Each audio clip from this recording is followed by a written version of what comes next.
Om Shanti 18 April 2021 अव्यक्त महावाक्य पुनरावृत्ति 14-12-19 मुरलीर सारांश संगमयुगी ब्राह्मण जीवनर तीनोटी विशेषता संगमयुगी ब्राह्मण जीवनर तीनोटी विशेषता आजी बाप दादा निजर सर्वदा साथी रहुथिबा सर्वदा सहयोगी हेउथिबा एवं सेवार साथी होई सेवा करुथिबा तथा भविष्यतरे साथीरे जीवा पई प्रस्तुत हेउथिबा समस्त पिलामानंकु देखि हर्षित हेउछंती। तेबे साथीरे रहुथिबा अर्थात सहजयोगी स्वतःयोगी आत्मा मानंकु एवं सर्वदा सेवारे सहयोगी साथी होई चालुथिबा सच्चा सेवाधारी ज्ञानी तो आत्मा मानंकु देखुछंती। ता सहित भविष्यतरे साथीरे जीवा पई प्रस्तुत हेउथिबा समान एवं संपन्न कर्मातीत आत्मा मानंकु मध्य देखुछंती। बाप दादा सबु पिलांक भितरे एही तीनोटी विशेषता को देखुछंती जहा कि तीनोटी जाकरे पिला माने केते संपूर्ण हेलेनी। काहींकिना संगम जुगर श्रेष्ठ ब्राह्मण जीवन पाई एही तीनोटी जाक विशेषता ही आवश्यक।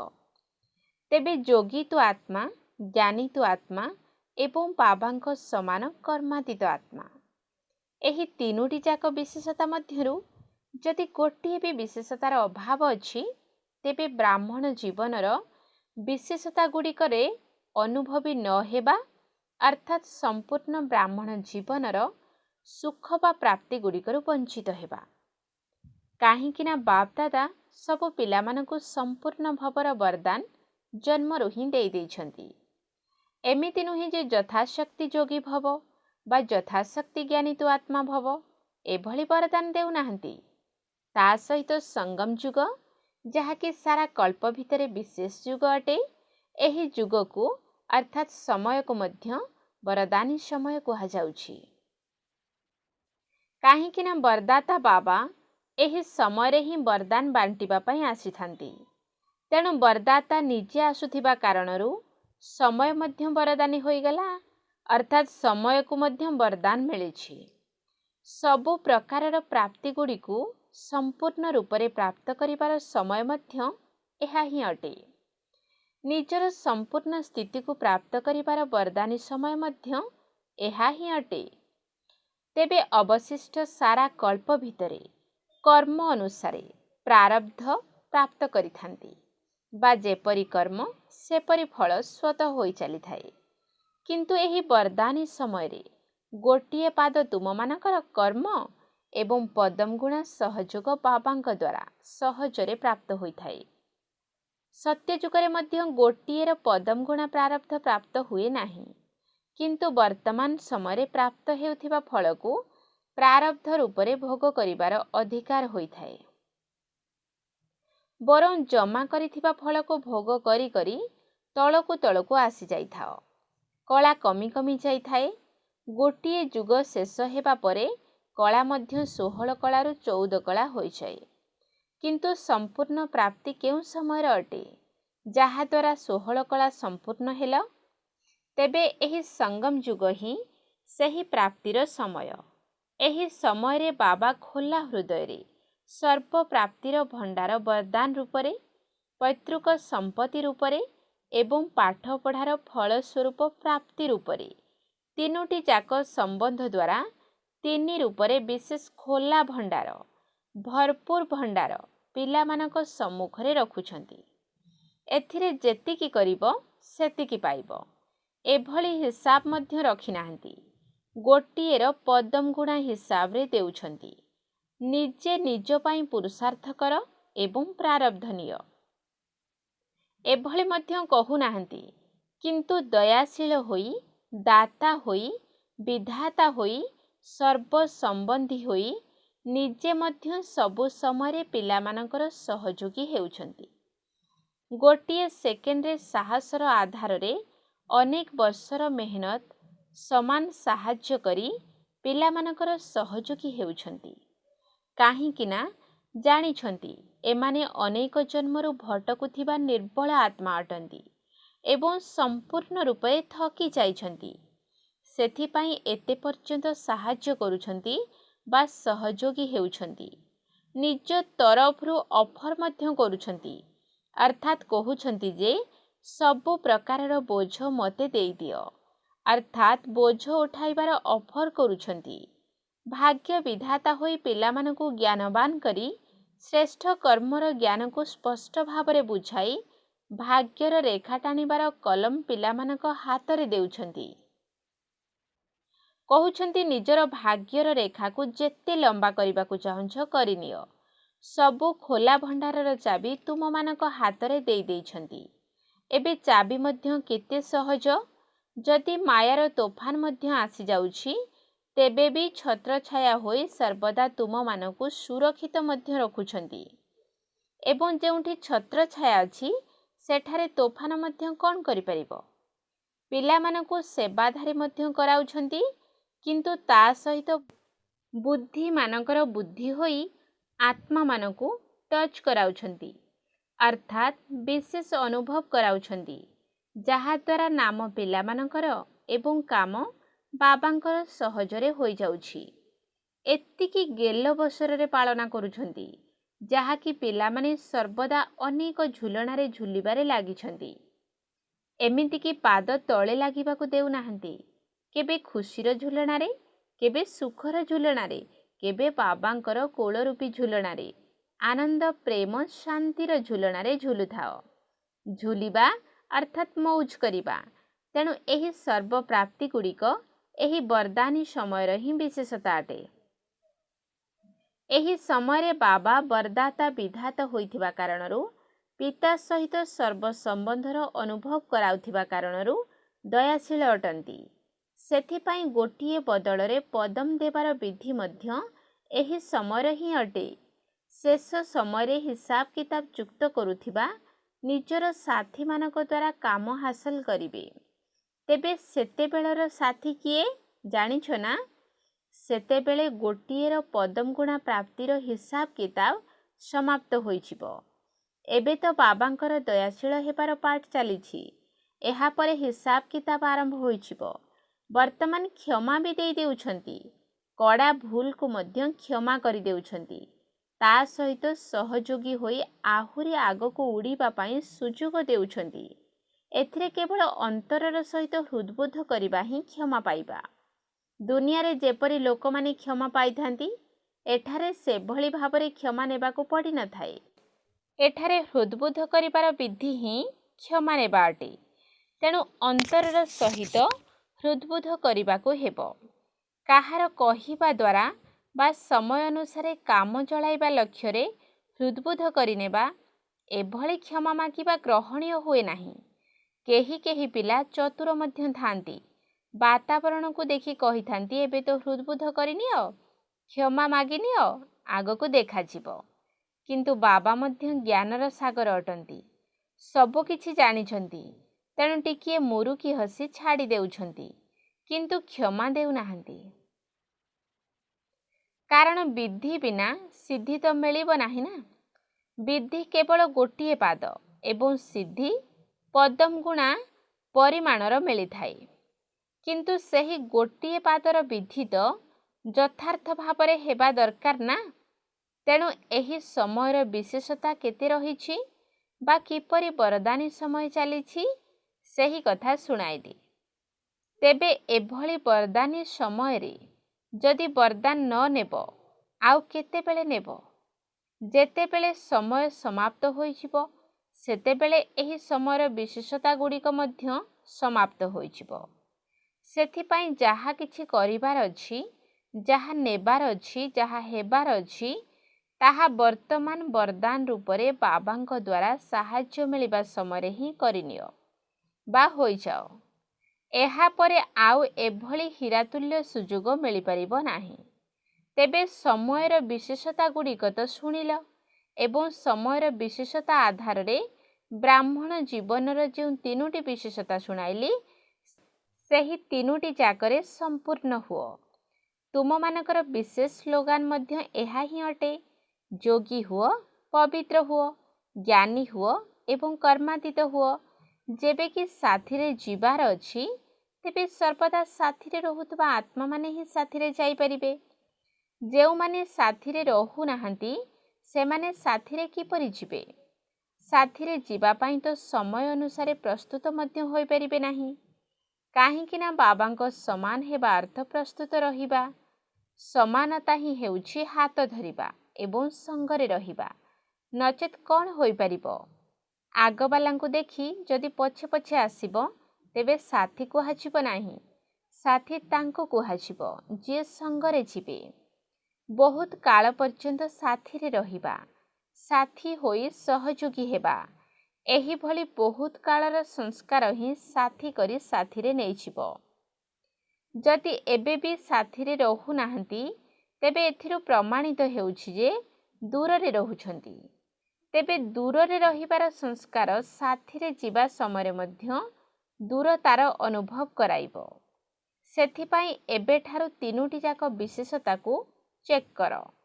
ସର୍ବଦା ସାଥିରେ ରୁହ, ସର୍ବଦା ବାବାଙ୍କର ସାଥୀ ହୋଇ ସେବା କର। ବାବା ନିର୍ଦ୍ଦେଶକର୍ତ୍ତା ଅଟନ୍ତି, ମୁଁ ନିମିତ୍ତ ମାତ୍ର କର୍ମକର୍ତ୍ତା ଅଟେ। ଏହିଭଳି ଭାବିଲେ କେବେ ବି ସେବା ହଲଚଲ କରିପାରିବ ନାହିଁ। ଯେଉଁଠାରେ ଏକୁଟିଆ ଅଛ, ସେଠାରେ ମୁଁ ପଣିଆରେ ଆସିଯାଉଛ। ତାପରେ ମାୟା ବିଲେଇ ମିଆଉ ମିଆଉ କରୁଛି। ତୁମେମାନେ ଯେତେବେଳେ ମୁଁ କରିଥାଅ, ସେତେବେଳେ ମାୟା ମେ ଆଉଁ ଅର୍ଥାତ୍ ମୁଁ ଆସିବି କରିଥାଏ। ମାୟାକୁ ବିଲେଇ କହୁଛ ନା? ତେଣୁ ସର୍ବଦା ସାଥୀ ହୋଇ ସେବା କର। ତେବେ କର୍ମାତୀତ ହେବାର ପରିଭାଷା ମଧ୍ୟ ବଡ଼ ଗହନ ଅଟେ। ତାହା ପୁଣି କେବେ ଶୁଣାଇବୁ?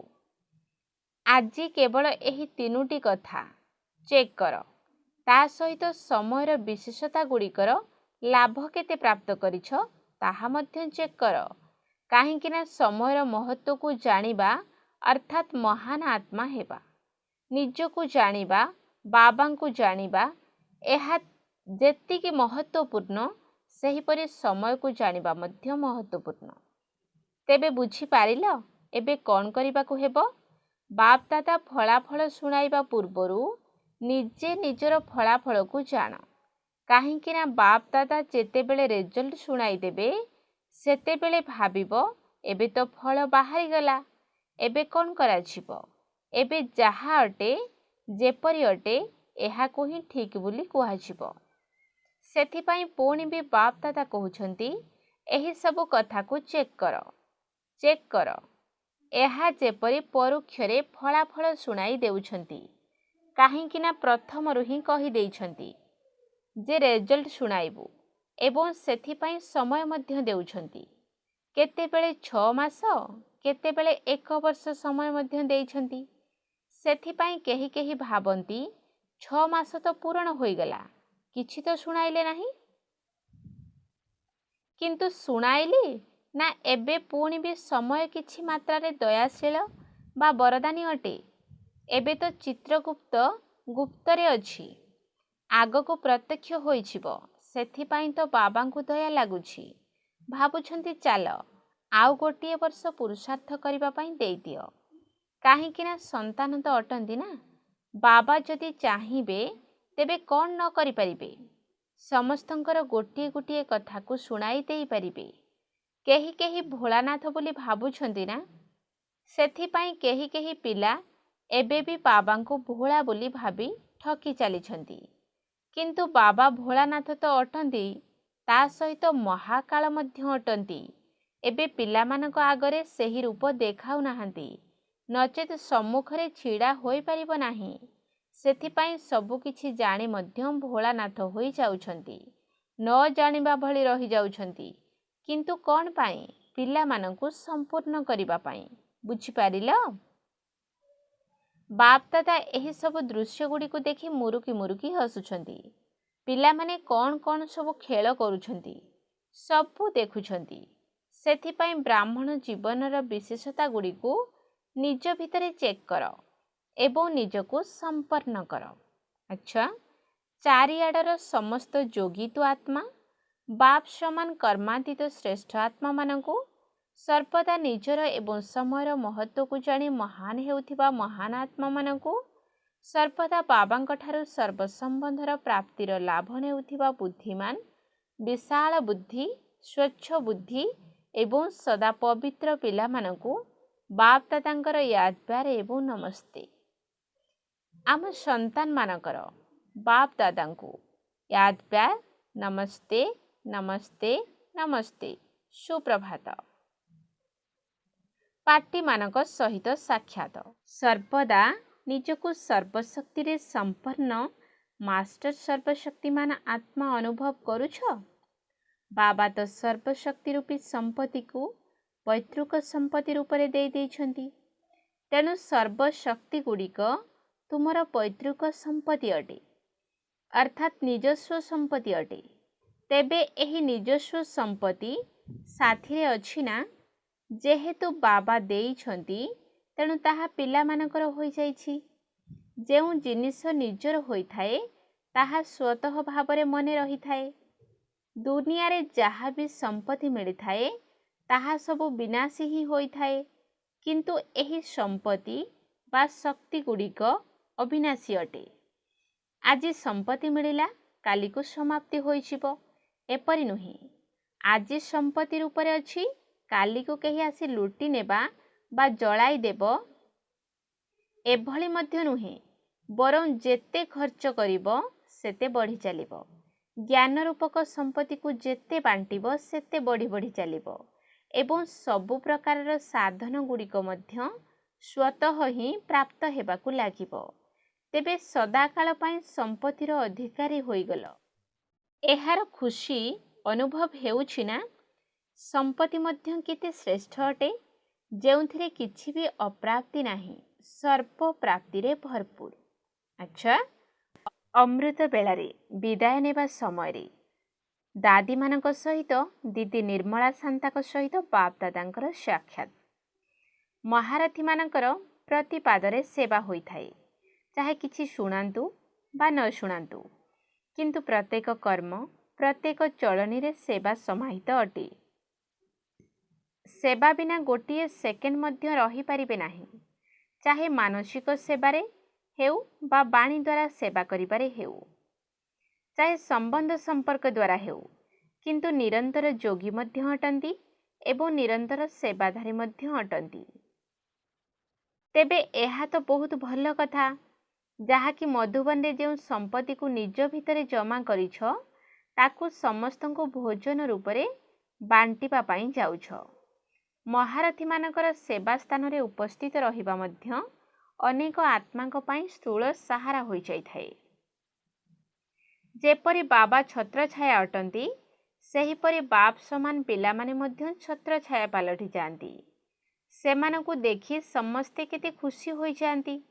तेबे एही वरदान सबु महारथी मानकु प्राप्त अटे। आखि पाई वरदान मस्तक पाई वरदान केते वरदान मिलेछि। प्रत्येक कर्म करुथिबा निमित्त कर्मेंद्रिय गुड़िकु वरदान मिलिछि। नयन द्वारा जेतेबेले देखुछ सेतेबेले आत्मा माने कौन मने करुछंती समस्ते भाबुछंती ना जे एही दृष्टि द्वारा बाबांकर दृष्टिर अनुभव हेउछि। तेबे नयन को वरदान मिलिछि ना। मुख को मध्य वरदान मिलिछि चेहरा को मध्य वरदान मिलिछि प्रति पाद को वरदान मिलिछि। एही भली केते वरदान मिलिछि कौन गणी पारिबो। अन्य मानकु तो बाबा वरदान देउछंती किंतु तुम मानकु तो प्रथमरो ही वरदान मिल जाइछि। जेपरि भी पाद पकाओ वरदान रे अंटी भरपूर रहिछि। जेपरि लक्ष्मी को देखाउछंती ना तांको हाथ द्वारा समस्त को धन मिलिबारे लागिछि। किछि समय पाई नुहे संपत्तिर देवी हुई सदा सर्वदा संपत्ति देई चलिछि। तेबे एहा काहार चित्र। तेणु केते वरदान मिल जाइछि। बाबा तो कहउछंती आउ कोनोसी वरदान बाकी नाही। एबे आउ कोन देबी। वरदान रे ही सुसज्जित होई बाट चालुछ। जेपरि कथा कहिथांदी ना हाथ बुलाई आनिले वरदान मिल जाउछि। तेबे बाबा तो समान भवर वरदान दे दिछंती। एहिथिरे ही सबु वरदान मिल जाइछि। ब्रह्मा बाबा जेतेबेले अव्यक्त हेले सेतेबेले समस्तंकु समान भावर वरदान देदेले ना। जेउमाने सेतेबेले सम्मुखरे थिले केवल सही मानकु नुहे समस्तंकु देइछंती।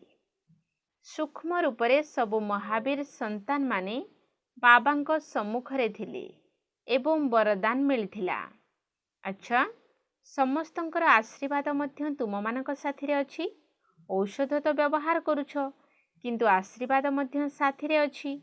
सेथिपाई बड़ बड़ रोग मध्य छोट होई जाउछि। केवल बेमारी रूपरे देखा जाउछि किंतु किछि प्रभाव पकाई पारु नाही।